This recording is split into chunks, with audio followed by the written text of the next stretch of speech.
ॐ श्रीधरं भगवते त्रिकाल ज्ञानं जलेश्वरं भव्यरूपाय श्रीनारायणाय धनं देहि च नमस्कृतम्। ॐ श्रीधरं भगवते त्रिकाल ज्ञानं जलेश्वरं भव्यरूपाय श्रीनारायणाय धनं देहि च नमस्कृतम्। ॐ श्रीधरं भगवते त्रिकाल ज्ञानं जलेश्वरं भव्यरूपाय श्रीनारायणाय धनं देहि च नमस्कृतम्।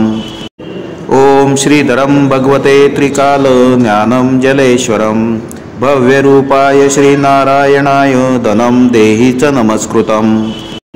ॐ श्रीधरं भगवते त्रिकाल ज्ञानं जलेश्वरं भव्यरूपाय श्रीनारायणाय धनं देहि च नमस्कृतम्।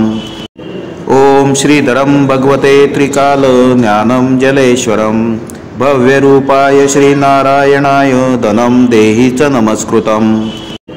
ॐ श्रीधरं भगवते त्रिकाल ज्ञानं जलेश्वरं भव्यरूपाय श्रीनारायणाय धनं देहि च नमस्कृतम्।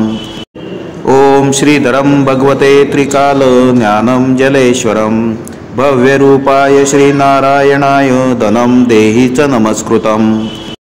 ॐ श्रीधरं भगवते त्रिकाल ज्ञानं जलेश्वरं भव्यरूपाय श्रीनारायणाय धनं देहि च नमस्कृतम्। ॐ श्रीधरं भगवते त्रिकाल ज्ञानं जलेश्वरं भव्यरूपाय श्रीनारायणाय धनं देहि च नमस्कृतम्। ॐ श्रीधरं भगवते त्रिकाल ज्ञानं जलेश्वरं भव्यरूपाय श्रीनारायणाय धनं देहि च नमस्कृतम्। ॐ श्रीधरं भगवते त्रिकाल ज्ञानं जलेश्वरं भव्यरूपाय श्रीनारायणाय धनं देहि च नमस्कृतम्। ॐ श्रीधरं भगवते त्रिकाल ज्ञानं जलेश्वरं भव्यरूपाय श्रीनारायणाय धनं देहि च नमस्कृतम्। ॐ श्रीधरं भगवते त्रिकाल ज्ञानं जलेश्वरं भव्यरूपाय श्रीनारायणाय धनं देहि च नमस्कृतम्। ॐ श्रीधरं भगवते त्रिकाल ज्ञानं जलेश्वरं भव्यरूपाय श्रीनारायणाय धनं देहि च नमस्कृतम्। ॐ श्रीधरं भगवते त्रिकाल ज्ञानं जलेश्वरं भव्यरूपाय श्रीनारायणाय धनं देहि च नमस्कृतम्। ॐ श्रीधरं भगवते त्रिकाल ज्ञानं जलेश्वरं भव्यरूपाय श्रीनारायणाय धनं देहि च नमस्कृतम्। ॐ श्रीधरं भगवते त्रिकाल ज्ञानं जलेश्वरं भव्यरूपाय श्रीनारायणाय धनं देहि च नमस्कृतम्। ॐ श्रीधरं भगवते त्रिकाल ज्ञानं जलेश्वरं भव्यरूपाय श्रीनारायणाय धनं देहि च नमस्कृतम्। ॐ श्रीधरं भगवते त्रिकाल ज्ञानं जलेश्वरं भव्यरूपाय श्रीनारायणाय धनं देहि च नमस्कृतम्। ॐ श्रीधरं भगवते त्रिकाल ज्ञानं जलेश्वरं भव्यरूपाय श्रीनारायणाय धनं देहि च नमस्कृतम्। ॐ श्रीधरं भगवते त्रिकाल ज्ञानं जलेश्वरं भव्यरूपाय श्रीनारायणाय धनं देहि च नमस्कृतम्।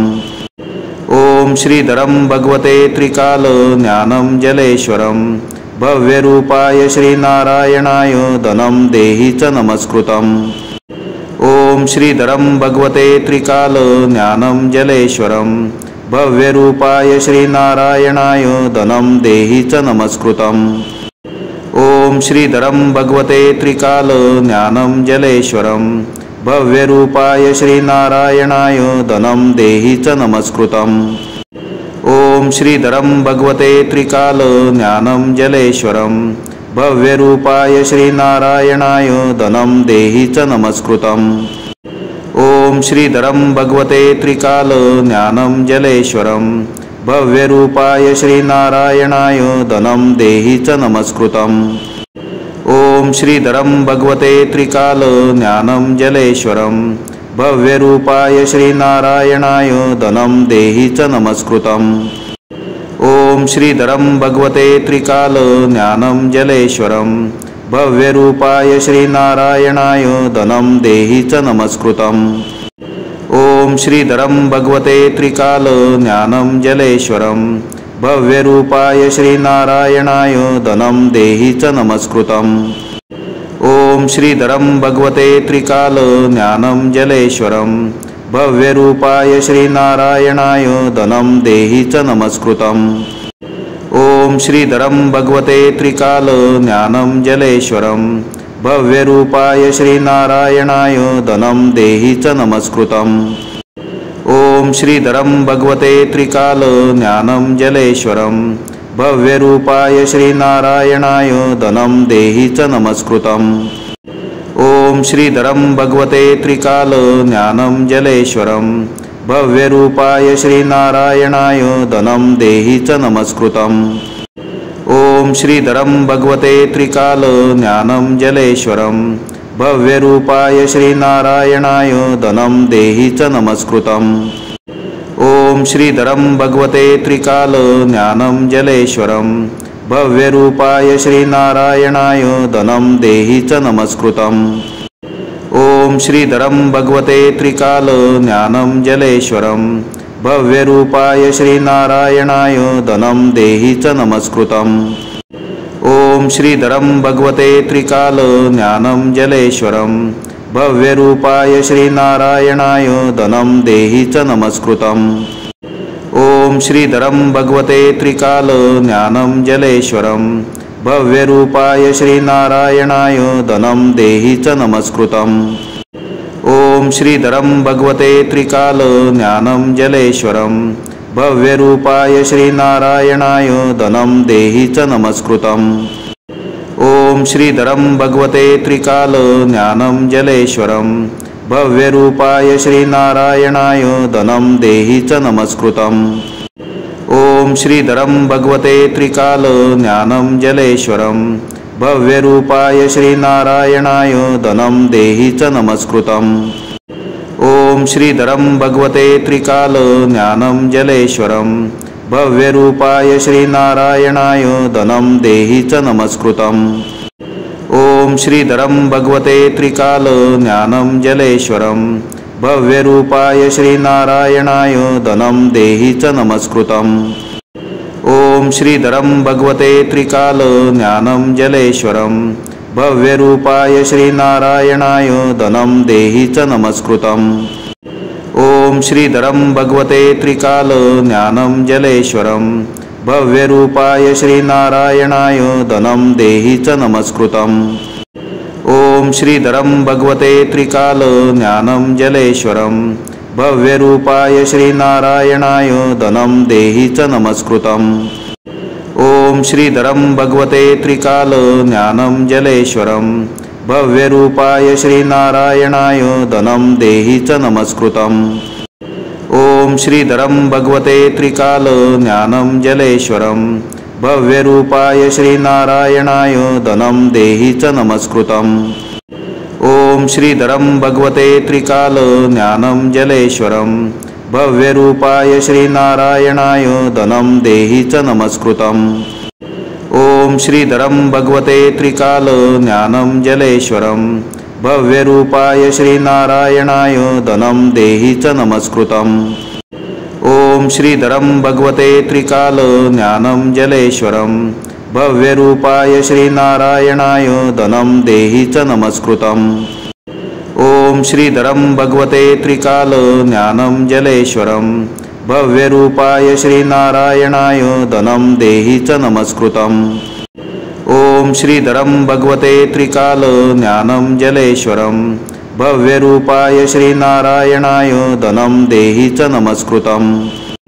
ॐ श्रीधरं भगवते त्रिकाल ज्ञानं जलेश्वरं भव्यरूपाय श्रीनारायणाय धनं देहि च नमस्कृतम्।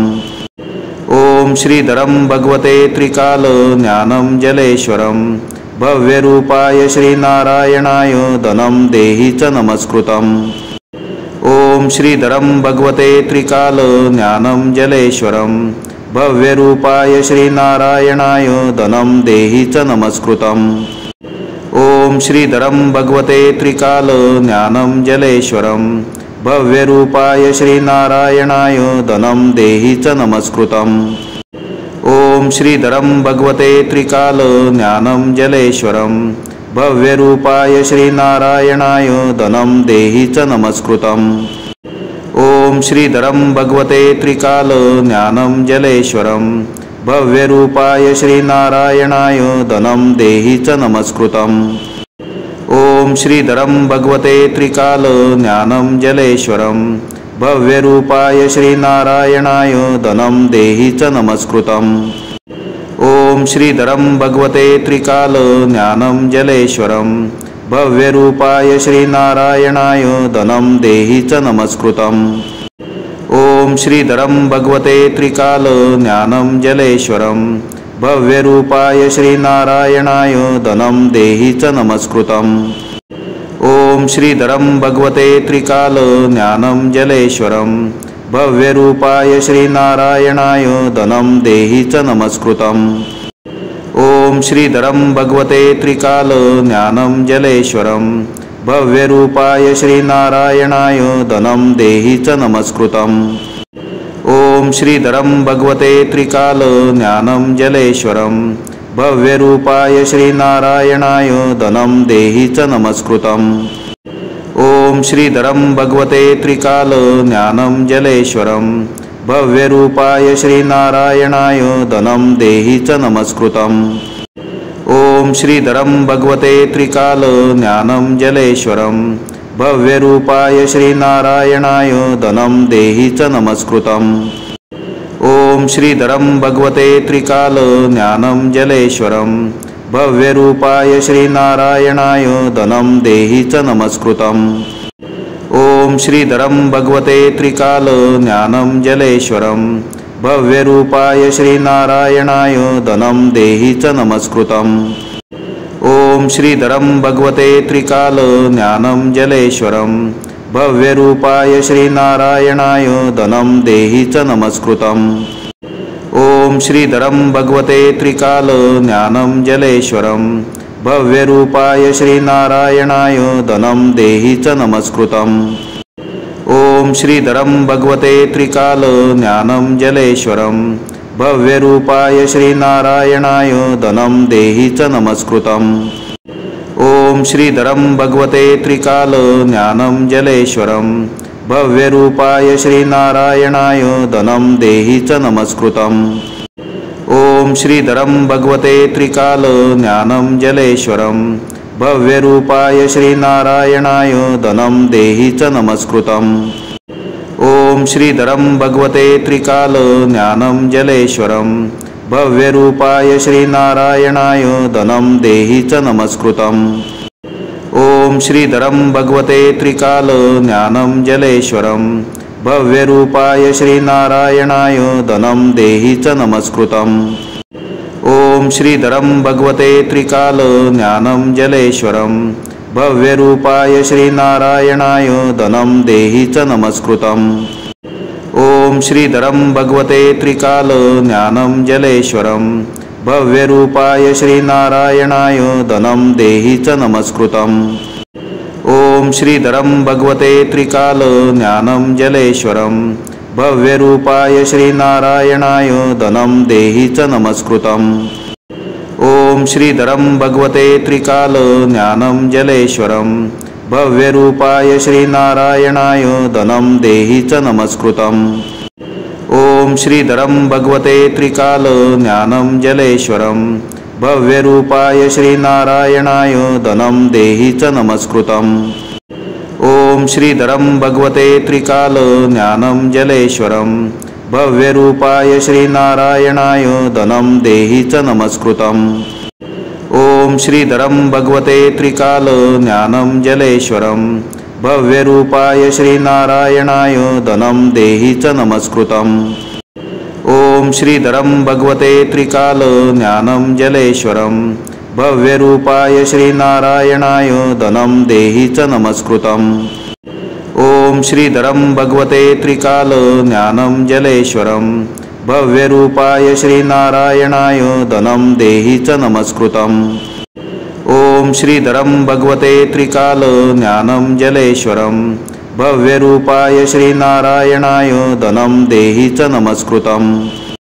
ओम श्रीधरं भगवते त्रिकाल ज्ञानं जलेश्वरं भव्यरूपाय श्रीनारायणाय धनं देहि च नमस्कृतम्।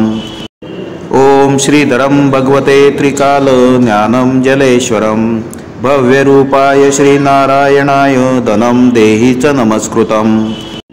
ओम श्रीधरं भगवते त्रिकाल ज्ञानं जलेश्वरं भव्यरूपाय श्रीनारायणाय धनं देहि च नमस्कृतम्। ओम श्रीधरं भगवते त्रिकाल ज्ञानं जलेश्वरं भव्यरूपाय श्रीनारायणाय धनं देहि च नमस्कृतम्। ओम श्रीधरं भगवते त्रिकाल ज्ञानं जलेश्वरं भव्यरूपाय श्रीनारायणाय धनं देहि च नमस्कृतम्। ओम श्रीधरं भगवते त्रिकाल ज्ञानं जलेश्वरं भव्यरूपाय श्रीनारायणाय धनं देहि च नमस्कृतम्।